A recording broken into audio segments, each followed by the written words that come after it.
ہمارے معاشرے کا یہ حال ہے کہ ہم اپنے بچوں کی تعلیم پر زیادہ توجہ دیتے. یہ میں بڑے درد دل سے کہنے والا ہوں بات، یہ میرے دل کی آواز.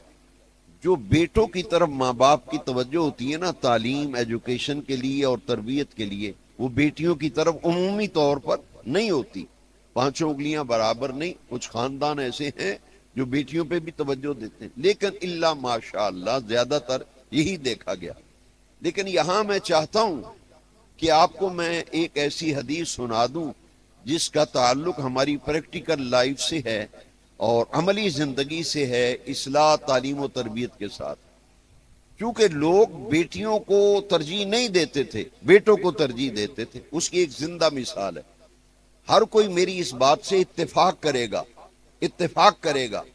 کہ بیٹا پیدا ہو تو لوگ بڑی خوشی کرتے ہیں، مٹھائیاں بانٹتے ہیں، چہروں پہ رونقیں آ جاتی ہیں.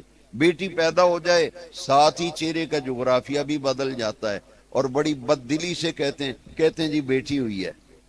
اب یہ ساری چیزیں دین سے دوری کی وجہ سے، یہ چیزیں دین سے دوری کی وجہ سے ہیں. اس کے لیے میں ایک حدیث سناؤں گا، اور اساتذہ بیٹھے ہوئے پڑھے لکھے لوگ ہیں ماشاءاللہ.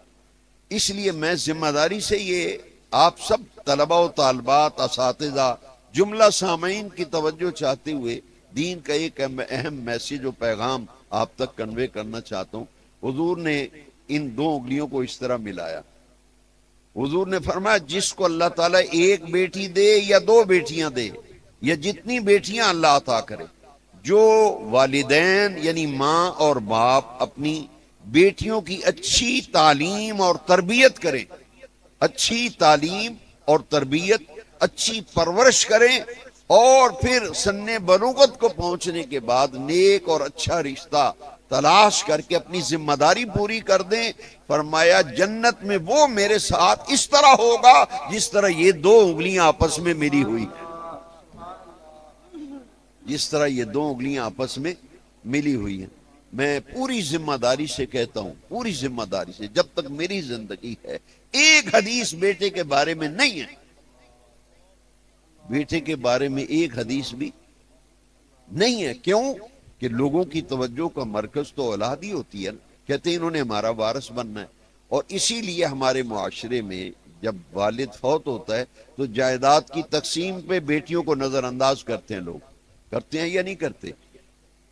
میں نے تو یہاں تک دیکھا ہے کہ بھائی بہنوں کو جائیداد میں سے، ترکے میں سے حصہ نہیں دیتے. اور پتہ کہتے کیا ہیں؟ کہتے ہیں بیٹیوں نے کبھی حصہ لیا ہے جائیداد میں؟ بھئی جب عرش والے رب نے قرآن میں بیٹی کا حصہ جو ہے، دو بہنوں کا حصہ ایک بھائی کے برابر، دو بہنوں کا حصہ ایک بھائی کے برابر، للذکر مثل حظ الانثیین. تو جب قرآن میں اللہ نے بیٹیوں کا حق رکھا ہے جائیداد میں تو ہم انہیں محروم کیوں رکھتے؟ ہم انہیں محروم کیوں رکھتے ہیں؟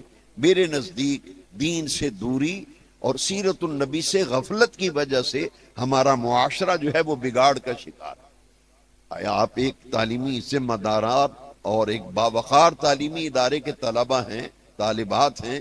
میرا فرض بنتا ہے میں آپ تک ایک دین کا اہم پیغام پہنچاؤں کہ بھائی جب عرش والے رب نے، ہمارے رب کریم نے بیٹی کا حصہ جائیداد میں رکھا ہے تو میں اور آپ بیٹیوں کو کیوں محروم رکھ رہے ہیں؟